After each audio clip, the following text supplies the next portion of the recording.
Bismillahirrahmanirrahim. Assalamualaikum warahmatullahi wabarakatuh. Waalaikumsalam warahmatullahi wabarakatuh. Alhamdulillahirabbil alamin. Wassalatu wassalamu ala asrofil anbiya'i wal mursalin sayyidina Maulana Muhammadin wa ala alihi washabihi ajmain. Amma ba'du. Alhamdulillah, segala puji bagi Allah yang telah memberikan kita rahmat, hidayah, nikmat iman, Islam, dan kesempatan untuk menuntut ilmu seperti saat ini. Selawat serta salam semoga tercurahkan kepada Rasulullah Shallallahu Alaihi Wasallam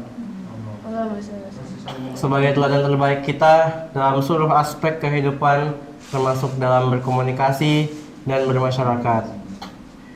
Teman-teman mahasiswa yang dirahmati Allah Subhanahu wa Ta'ala, hari ini kita akan membahas sebuah tema yang sangat penting dan sangat dekat dengan kalian, apalagi kalian yang berada di prodi KPI, yaitu tentang pentingnya komunikasi kelompok dalam Islam.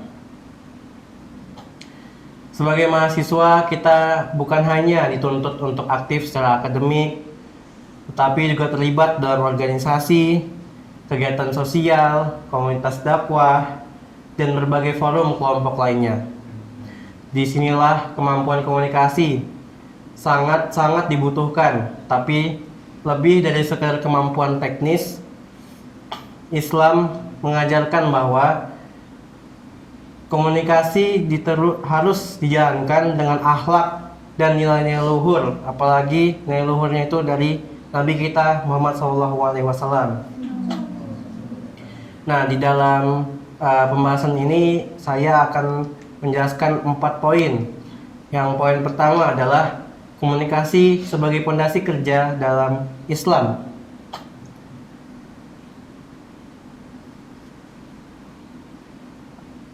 Allah Subhanahu wa Ta'ala menciptakan manusia sebagai makhluk sosial.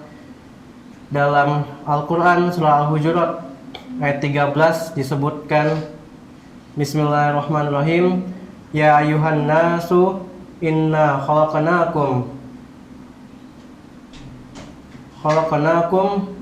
min zakari wa unsa wa ja'alnakum su'uban wa qabaila lita'arafu inna akramakum indallahi atqakum innallaha alimun khabir.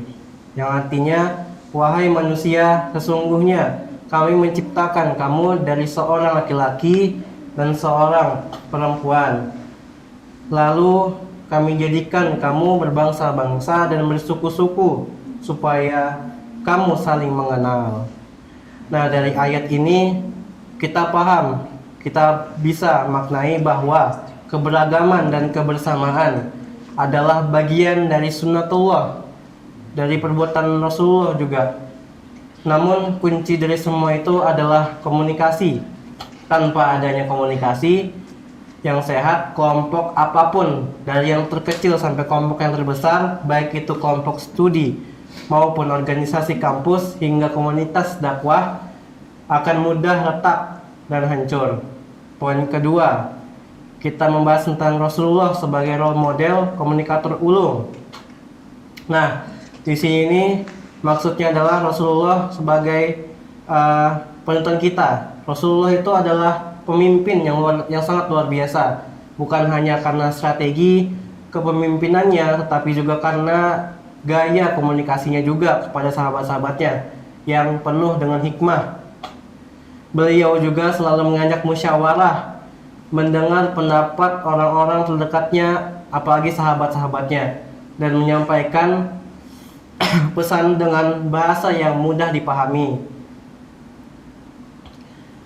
Ketika membentuk masyarakat, contohnya ketika membentuk masyarakat di Madinah, beliau tidak bekerja sendiri, tetapi beliau berkomunikasi secara intens dengan para sahabat-sahabat yang ada di sana, bahkan dengan komunitas-komunitas seperti Yahudi dan Nasrani. Dan dalam artian ini, Rasulullah membangun kelompok yang kuat, utuh, dalam komunikasi yang terbuka jujur dan saling menghargai. Jadi maksud dari cara komunikasi Rasulullah ini sebagai role model, yaitu Rasulullah sangat mengikuti cara di mana sahabat yang ada di daerah itu mungkin bagaimana dia berkomunikasi dengan logat ini, logat itu. Rasulullah tuh mengikuti dan memahami logat mereka supaya mereka tuh paham dengan apa yang disampaikan oleh Rasulullah. Begitu. Lanjut ke poin ketiga, yaitu etika komunikasi dalam Islam sebagai bekal dunia kampus. Nah, sebagai bekal kita sebagai mahasiswa. Di lingkungan kampus ini kita sering berdiskusi, menyampaikan pendapat, bertukar pendapat, bahkan berbeda pandangan pun juga ada. Nah, dalam Islam itu juga memberikan pedoman komunikasi itu yang sangat-sangat relevan. Yang pertama adalah jangan menyela orang lain. Maksudnya dalam berdiskusi atau musyawarah kita jangan tiba-tiba menyela kata-kata orang lain atau kita menjatuhkan omongan dia sehingga lawan bicara kita tuh tidak merasa terhargai gitu.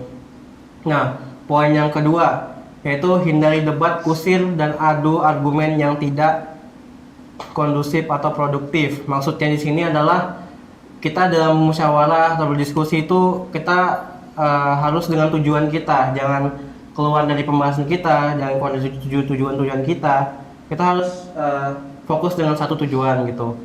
Jadi apa yang kita mau selesaikan masalah itu akan selesai dengan secepatnya gitu.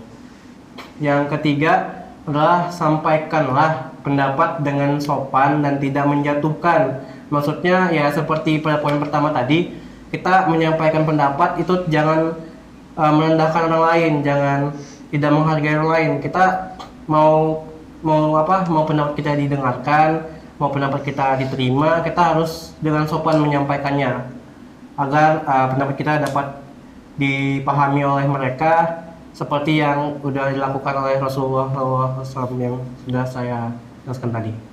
Yang keempat yaitu hindari gibah, menggunjing, fitnah, dan menyebar informasi yang belum jelas sumbernya. Maksudnya di sini adalah kita dalam satu forum, dalam satu diskusi, kita janganlah gibah gitu, jangan membicarakan si ini, si itu. Kalau kita membicarakan orang lain, otomatis kita juga bakal dibicarakan dan kita juga bakal dijauhi oleh orang lain, sehingga ya komunikasi kita hancur, kerjasama kita hilang, gitu.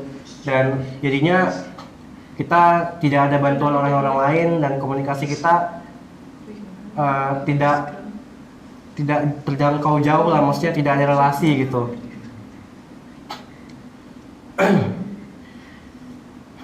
Dan ayat selanjutnya Allah menjelaskan, Allah berfirman dalam surah Al-Hujurat ayat 12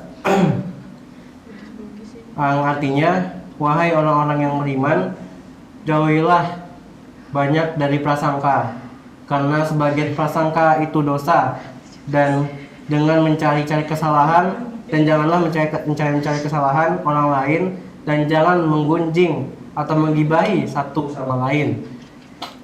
Dan yang dapat dipahami dari artian ini dan relevan dengan lingkungan organisasi mahasiswa, di mana ya konflik kita sering muncul hanya karena miskomunikasi atau salah paham.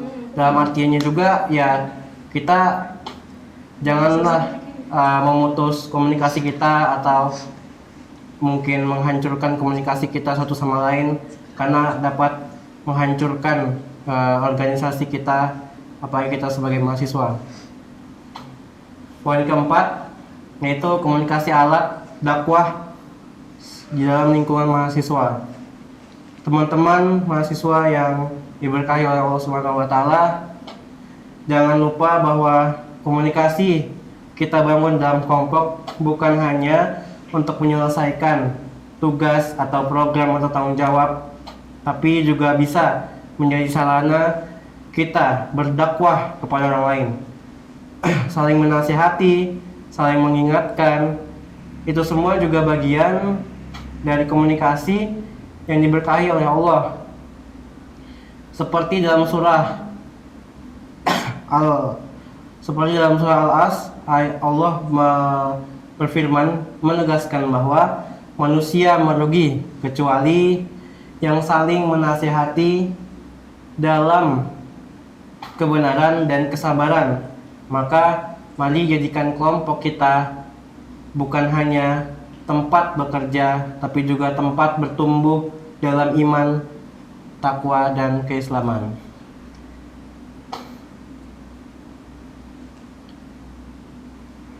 Teman-teman yang diberkahi Allah Subhanahu wa taala, dunia kampus adalah ladang latihan kita bersama dalam kehidupan nyata. Di sinilah juga kita belajar bukan hanya teori, tapi juga bagaimana bekerja dalam kelompok, membangun relasi bersama, dan menyelesaikan masalah bersama.